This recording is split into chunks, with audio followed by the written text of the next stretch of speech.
Bulletin میں خوشامدید۔ پاکستان مسلم league نون نے بلوچستان سے اپنی انتخابی مہم کا باقاعدہ آغاز کر دیا ہے۔ بلوچستان عوامی پارٹی سمیت دیگر مختلف جماعتوں کے سابق پارلیمنٹیرینز نے مسلم لیگ نون میں شمولیت کا اعلان کر دیا۔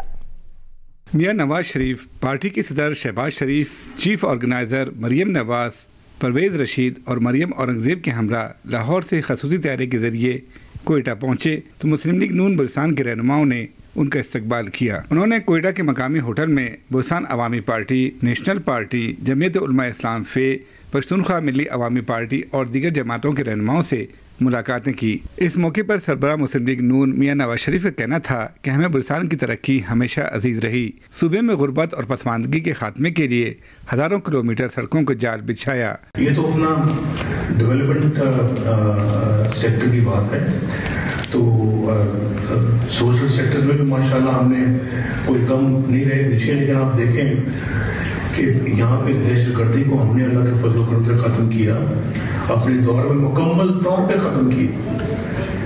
اور آپ کو یاد ہے کہ چاہے وہ لوڈ شیڈنگ تھی یا یہ دہشت گردی تھی، دہشت گردی عروج پہ تھی، لیکن اپنے دور میں ہم نے اس کو بالکل نیست و نابود کر دیا۔ نواز شریف کا یہ بھی کہنا تھا کہ وہ ہمیشہ سب کو ساتھ لے کر چلے ہیں اور سب کو ساتھ لے کر چلنے کی روایت برقرار رکھیں گے۔ سب کے ساتھ تعاون کا رشتہ جوڑا تھا، اس رشتے کو مزید مضبوط بنائیں گے۔ میری دعا ہے کہ اللہ تعالیٰ ہم سب کو مل جل کے ملک کی خدمت کرنے کی توفیق عطا فرمائے، اور میں آپ کا ایک دفعہ پھر بہت شکریہ ادا کرتا ہوں جی۔ ہم سب ماشاءاللہ یہاں پہ آج آپ کی خدمت میں حاضر ہوئے ہیں، بلوچستان آئے ہیں، کوئٹہ آئے ہیں۔ میں تو کوئٹہ کو دیکھنے کے لیے ترس رہا تھا۔ میں کئی سالوں کے بعد، مطلب 5-6 سالوں کے بعد آج کوئٹہ دوبارہ مجھے آنے کا موقع ملا ہے۔ اللہ تعالیٰ کوئٹہ کو بھی آباد رکھے۔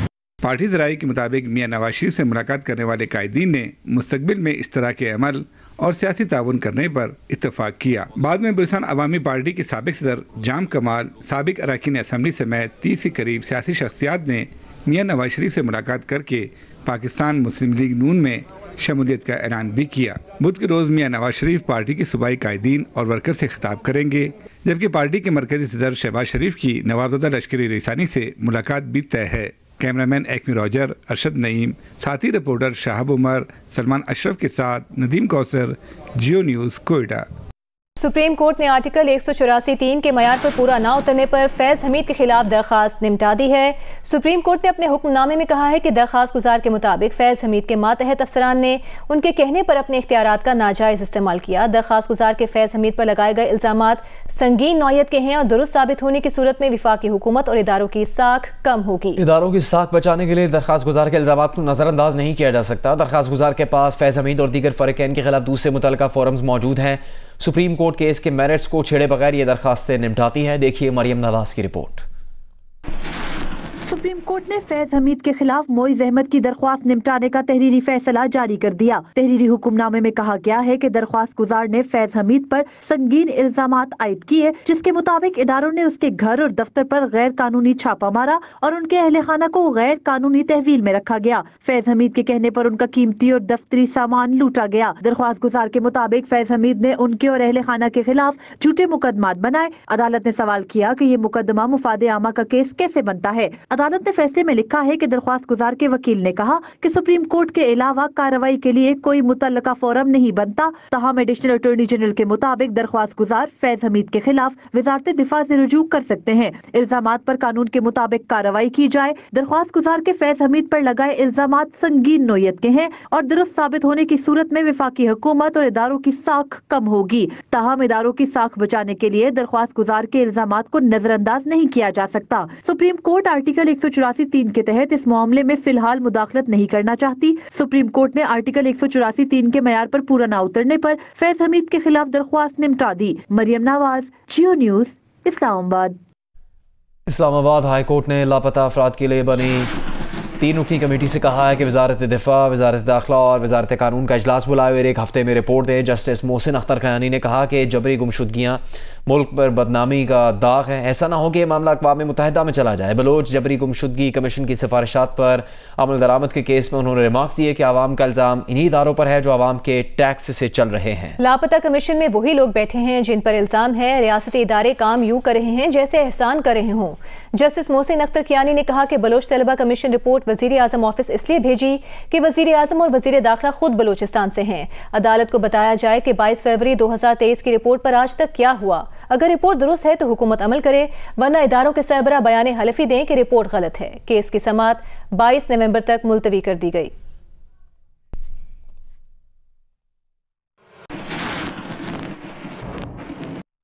आगे बढ़ते हैं, आपको बताते हैं चेयरमैन पीटीआई के वकील सलमान अकरम राजा ने कहा है कि मौजूदा हालात देखते हुए नजर आ रहा है कि इलेक्शन ठीक नहीं होंगे। मुल्क में इलेक्शन का माहौल नहीं है। दफा 144 के होते हुए इंतखाबी मुहिम कैसे चलाई जा सकती है। मुस्लिम लीग नून के रहनुमा बैरिस्टर ज़फ़रुल्लाह खान ने कहा कि किसी सियासी पार्टी को गैर आइनी, गैर कानूनी, मसनूई तरीके से इलेक्शन के अमल से बाहर नहीं भेजना चाहिए। तमाम सियासी जमातों को आइन और ज़ाब्ते के मुताबिक इलेक्शन लड़ना चाहिए। इन ख्यालात का इजहार उन्होंने जियो न्यूज़ के प्रोग्राम कैपिटल टॉक में किया।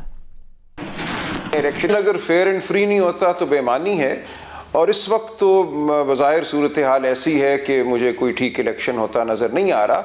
सबसे ज़रूरी बात यह है कि जो पकड़ धकड़ का माहौल है उसको ख़त्म किया जाए। किस तरह आप कर सकते हैं इलेक्शन कैंपेन अगर आपने दफ़ा 144 लगाई हुई है और उसको जवाज़ बना के आप लोगों को पकड़ते हैं, उनको मारते हैं, पीटते हैं, मेज़ कुर्सियाँ तोड़ते हैं, तो ये कोई इलेक्शन का माहौल नहीं है। मैं तो यहाँ तक कहूँगा कि 184(3) जिसको हम बहुत बुरा कहते हैं, खाइफ रहते हैं, जो सुप्रीम कोर्ट की सुओ मोटो की ताकत है, शायद उसका इस्तेमाल नागुज़ीर हो अगर इस इलेक्शन को काबिल कबूल बनाना है। अगर एक पार्टी या 2 पार्टियां या उनकी लीडरशिप जो है वो इलेक्शन के प्रोसेस से आउट हो जाती है तो इस इलेक्शन की क्या क्रेडिबिलिटी रह जाएगी। तमाम पॉलिटिकल पार्टियों को आइन और ज़ाब्ते के तहत इलेक्शन लड़ना चाहिए और किसी को गैर आइनी, गैर कानूनी, मसनूई तरीके से इलेक्शन के अमल से बाहर नहीं भेजना चाहिए।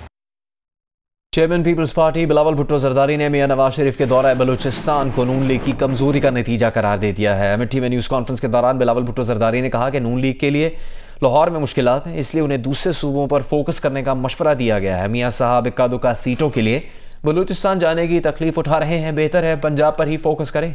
बिलावल भुट्टो का यह भी कहना था कि मियां साहब ने बलूचिस्तान अवामी पार्टी के सेनेटर्स के वोट लेने पर पीपल्स पार्टी को बहुत ताने दिए थे कि बाप के वोट बहुत बुरे हैं। उम्मीद है कि वो अपने मौक़िफ़ पर कायम रहेंगे। हर किसी का हक है कि हर सूबा में जाके अपना सियासत करे।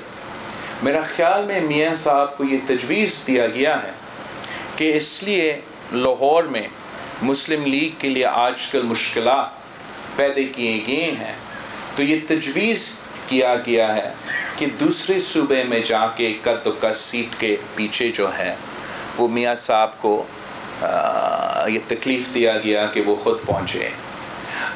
मेरा तजवीज़ ये होगा कि वो लाहौर पे ही फोकस करें।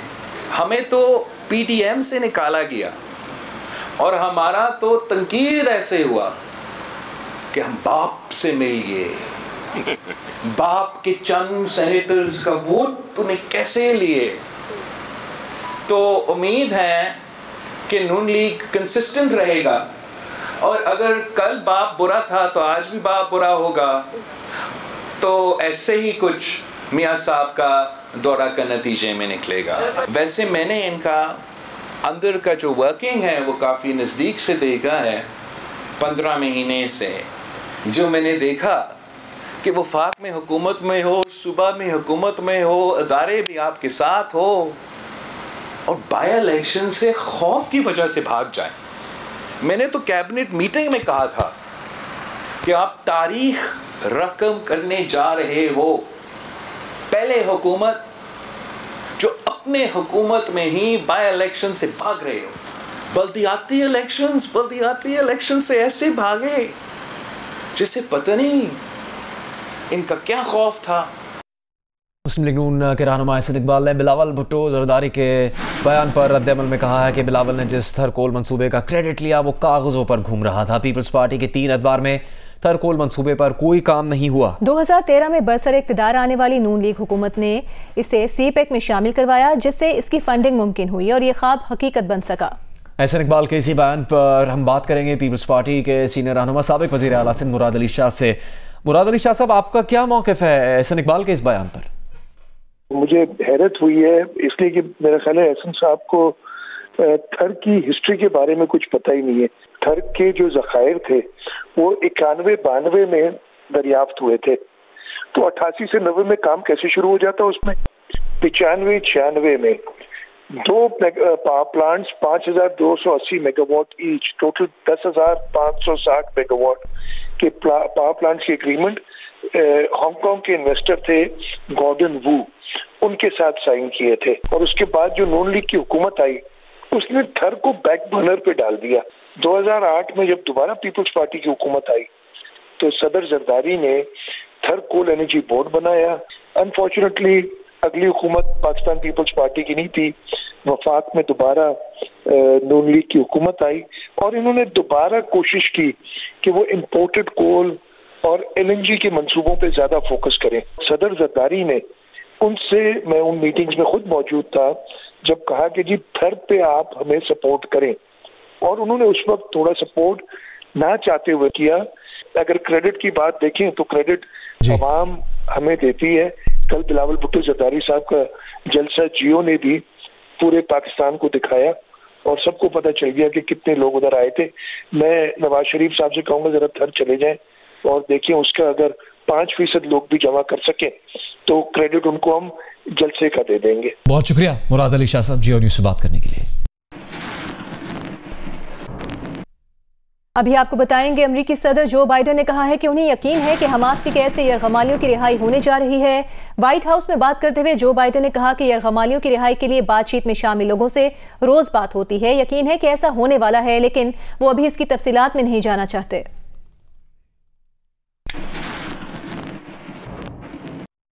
पाकिस्तान के Ahsan Ramzan world 6 red snooker championship के सेमीफाइनल में पहुंच गए हैं। टॉप 4 में शामिल होने के सबब वो कांसी के तगमे के हकदार भी हो गए हैं। दोहा में जारी इवेंट के क्वार्टर फाइनल में पाकिस्तान के एहसन रमजान का मुकाबला बहरीन के हबीब सबा से था। बेस्ट ऑफ 9 के इस मुकाबले में एहसन रमजान ने बहुत अच्छा परफॉर्म किया और परफॉर्म करते हुए हरीफ को 2 के मुकाबले में 5 फ्रेम से जेर किया और इवेंट के सेमीफाइनल के लिए क्वालिफाई कर लिया। इससे पहले एहसन रमजान ने प्री क्वार्टर फाइनल में भारत के मारूफ की पंकज एडवाणी को 5-0 से मात दी थी। पाकिस्तान क्रिकेट बोर्ड की director media and communication Alia Rashid का कहना है कि chairman PCB management committee Zaka Ashraf साबिक क्रिकेटर्स के तजर्बे को ज़्यादा से ज़्यादा इस्तेमाल करना चाहते हैं। आलिया रशीद का कहना था कि कल बाबर आजम और ज़का अशरफ की मुलाकात के बाद अंदाज़ा हो जाएगा कि क्रिकेट टीम और मैनेजमेंट के हवाले से क्या तब्दीलियां मुतवक्के हैं। जियो न्यूज से गुफ्तगू करते हुए आलिया रशीद का कहना था कि साबिक क्रिकेटर्स यूनुस खान, मोहम्मद हफीज, वहाब रियाज और सुहेल तनवीर ने ज़का अशरफ से मुलाकात की और उन्हें मुख्तलिफ तजावीज़ दी हैं। आलिया रशीद का कहना था कि ज़का अशरफ की ख्वाहिश है कि साबिक क्रिकेटर्स के तजुर्बे और उनकी सलाहियतों से फायदा उठाया जाए। चेयरमैन साहब जो है उनकी ख्वाहिश ये है कि एक रीबिल्डिंग का प्रोसेस अगर दोबारा शुरू करना है तो क्रिकेटर से बेहतर कोई नहीं हो सकता जो कि सिस्टम को समझता हो और जो कि अपनी राय दे के इम्प्रूवमेंट इसमें ला सके। तो वो बड़े खुले दिल के साथ सारों को बुला के उनसे बातें सुन रहे हैं, उनसे मशवरे ले रहे हैं, उनको जिम्मेदारियां भी दे रहे हैं। एक सवाल के जवाब में आलिया रशीद ने कहा कि मिकी आर्थर और Babar Azam chairman PCB management committee Zaka Ashraf से मुलाकात कर रहे हैं, जिसके बाद अंदाजा हो जाएगा कि टीम और मैनेजमेंट में क्या तब्दीलियां होंगी। दौरा ऑस्ट्रेलिया मुश्किल होता है, जिसकी वजह से टीम और मैनेजमेंट में बड़ी तब्दीलियां मुतवक्के नहीं। बाबर आजम क्या फैसला करते हैं ये देखना होगा। मिकी आर्थर आ रहे हैं, जिसके बाद चेयरमैन साहब की बल्कि तमाम जो स्टेक होल्डर्स हैं इनकी मुलाकात होगी। मिकी आर्थर और बाबर आजम और मैनेजमेंट के जितने टीम मैनेजमेंट के लोग हैं उनके साथ ही होगी मीटिंग और टीम की जो मैनेजर की रिपोर्ट है उस पर भी डिस्कशन होगी, फ्यूचर के फैसले भी किए जाएंगे। Director media and communication PCB का कहना था कि मोहम्मद हफीज चीफ सिलेक्टर बनने में दिलचस्पी नहीं रखते, ये ओहदा वहाब रियाज को दिया जा सकता है। मीटिंग के बाद ये फैसला होगा کہ کیا وہ کنٹینیو کرنا چاہتے ہیں یا ان کو ریموو فوری طور پر کیا جائے گا، یا کیونکہ سیریز کافی مشکل ہے، میٹنگ کا انتظار کیا جائے گا، اس کے بعد پھر جو ڈیسیجن ہوں گے